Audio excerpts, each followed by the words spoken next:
So exercise 7.3.2, I want you to go ahead and pause this video and just try to translate all the given information here to start with, because as we've seen, one of the most important things is going to be reading carefully and seeing whether we have an S or a sigma, an X bar or a mu. So I want you guys to take a moment and try that. If you've read through this, we have three pieces of information given in the top paragraph. We know that we're talking about a sample, and we have a sample mean, which is our X bar. So we're given that. Oops. We also have a standard deviation given to us in the same sentence as the word sample. The word sample, they didn't say sample again, but you can bet this is also a sample standard deviation, so we should be writing down an S. The other thing that was given to us is this 235, the stated amount of calories. Nothing for us to translate this as. If we really wanted to think about where this question's probably going, we're probably going to look and see, does that stated calorie content make sense? So if this were to actually translate into something, it's probably like a hypothesized mean or something like that, maybe an observation, but really it doesn't have any true way to translate it, so we don't need it. Then we see how many dinners, okay, would be needed to order to estimate the average content within 8 calories with 99% confidence.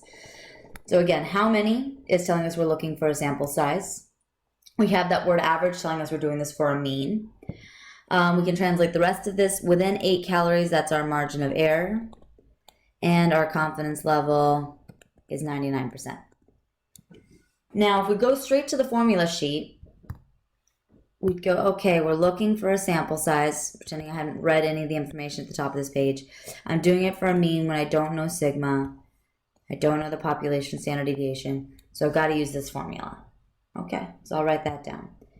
And you'll note, I'm going to write this down for you guys nice in your notes. I'm going to write that actually here.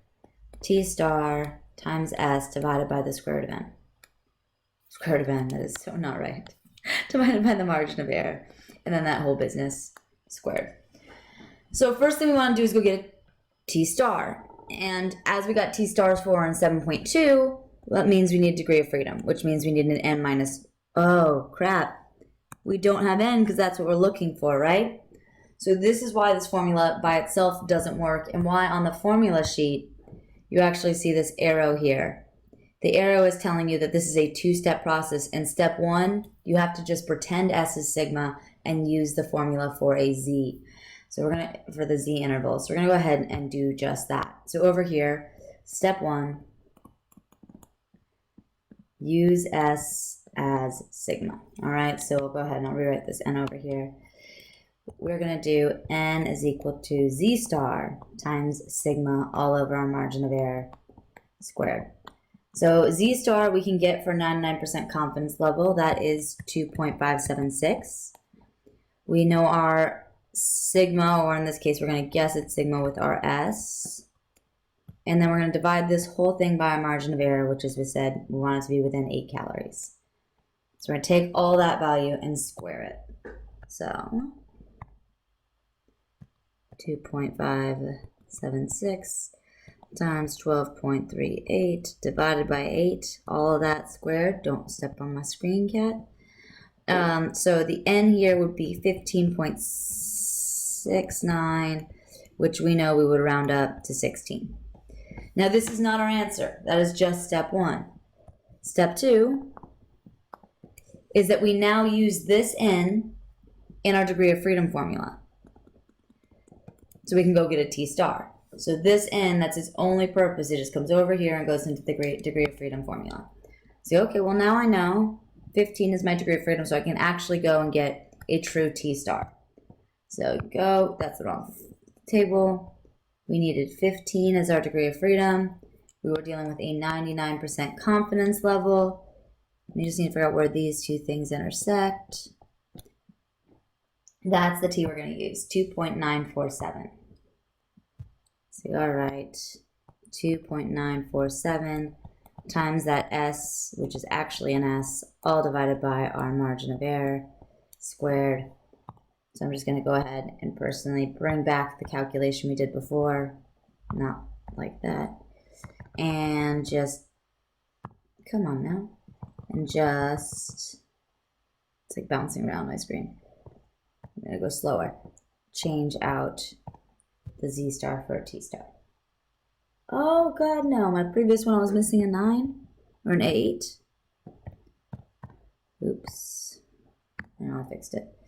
So it looks like now we need 20.798. Rounds up to 21 lean pockets. And I just want to verify that I didn't screw anything up on the previous one and that it was 16. I know it was, but I want to show you that I didn't end up changing anything with my mistake. 15.89 was supposed to be what this is. So I can fix that up. 15.89, which rounds to 16. So it didn't change anything. This two-step process is super lame and super annoying. It's especially annoying to me because if you read through textbooks, a lot of them have different ways to handle this. I've read textbooks that'll say if the original amount here is greater than 30, you should just stop and not even do a second step. There's all sorts of interesting rules associated with this. I also think it's always a little silly because shouldn't I know the n that got me that standard deviation? Do I not care about that n? Just generally don't love these types of questions, which is, I mean, bad on me, but I'd never given one on a test. In fact, you'll notice I deleted them all from your homework as well. So you might see this on a worksheet or something in class, but that's about it.